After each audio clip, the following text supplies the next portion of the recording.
কে ভোটারদের প্রভাবিত করছে? ফালতু কথা একদম করবেন না। আপনি ফালতু কথা বলছেন কেন? আপনি ফালতু কথা বলছেন আপনি করছি, আমি দাঁড়িয়ে আছি। আমি কোথায় দাঁড়াবো? আপনি কি করবেন? আমি কোথায় দাঁড়াবো? আপনি কি করবেন? আপনি কে? আপনি কে? আমি তন্ময় ভট্টাচার্য ক্যান্ডিডেট। আমি তন্ময়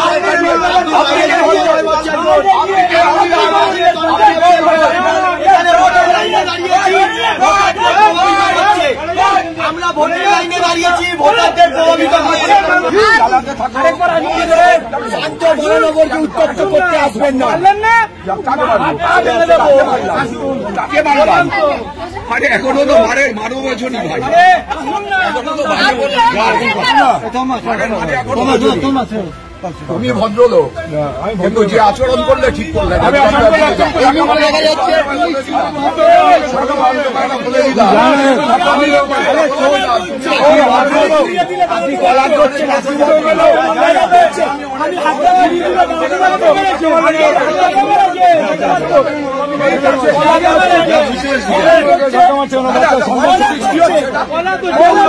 আমি সাধারণভাবে প্রার্থী হিসাবে যেমন সব বুথ ঘুরে বেড়ানোর কথা তেমন সব বুথ ঘুরে বেড়াচ্ছি।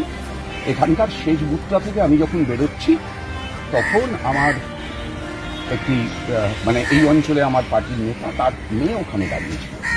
আমি তাকে ন্যাচারালি জড়িয়ে ধরে একটু আদর করেছি, করে ওর ভাইটাকে বলে জিয়াই মস্তান, তুই মস্তানি করছিস এই বলে আমি চলে আসছি। এর মধ্যে হঠাৎ আপনি ভোটারদের প্রভাবিত করছেন, ভোটারদের এই তৃণমূলের কাউন্সিলর মেজো কান্না, ভালো নাম আমি জানি না, এবার কাউন্সিলর এবং তার সঙ্গে তৃণমূলের বাকি বাহিনী মেজো কান্না, ভালো নাম সুশান্ত মজুমদার, মেজো বলে তার সে পরিচিত। তার আগে এই মেজো তার বাহিনী নিয়ে বুথে বুথে ঘুরে আমাদের পোলিং এজেন্টদের বলেছে আধ ঘন্টা আমাদের টাইম দিতে হবে, মানে আধ ঘন্টা ওরা ছাপ্পা পারবে সেই টাইম দিতে হবে। এই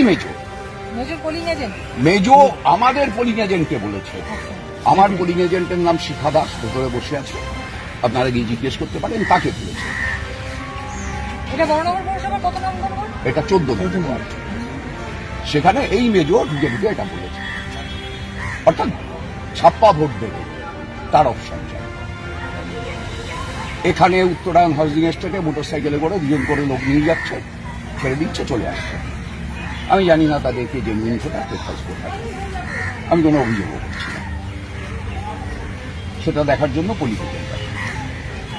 আসলে আমার যেটা মনে হয়েছে সেটা হচ্ছে এই যে শান্তিপূর্ণ ভোট হচ্ছে, ছাপ্পা ভোট দিতে পারছে না, পুলিশ প্রশাসন, নির্বাচন কমিশনের যে ব্যবস্থা হয়েছে, খুব স্বাভাবিকভাবেই যারা ভোট লুট করে তারা এই ব্যবস্থায় অসন্তুষ্ট। এই অসন্তোষটা প্রকাশে একটা অপশন খুঁজছিল তারা। এবার সেই অপশনটা খুঁজবার জন্য তারা আমাকে অসম্মানিত করতে চাইলো, অপমানিত করতে চাইলো, গোব্যাক স্লোগান দিল। ওদের গোব্যাকে কিছু যায় আসে না, ওদের নিজেদের গোব্যাকের সময় হয়ে গেছে, সেটা বাংলার মানুষ ঠিক করছে, অতীতেও ঠিক করেছে, আজকেও ঠিক করছে। এ বাদে অ্যাজ সাচ আর কিছু ঘটেনি। তারপর আপনাদের সামনে আপনারা দেখলেন, আপনারা যখন আমার বাইক চাইছেন তখন আবার এখানে এসে হচ্ছে আবার মিথ্যাচার করা শুরু করলো। আমি যখন বললাম চলে যেতে, আপনারা আমার বাইক নিচ্ছেন, তখন আবার এইসব গোব্যাক শুরু করলো। এখন এইটা হচ্ছে ওদের স্টাইল, এইটাই তৃণমূল কংগ্রেস, এটাই ওদের কালচার। এই উদ্বিগ্ন হয়ে কিছু নেই, অসন্তুষ্ট হয়ে কিছু নেই।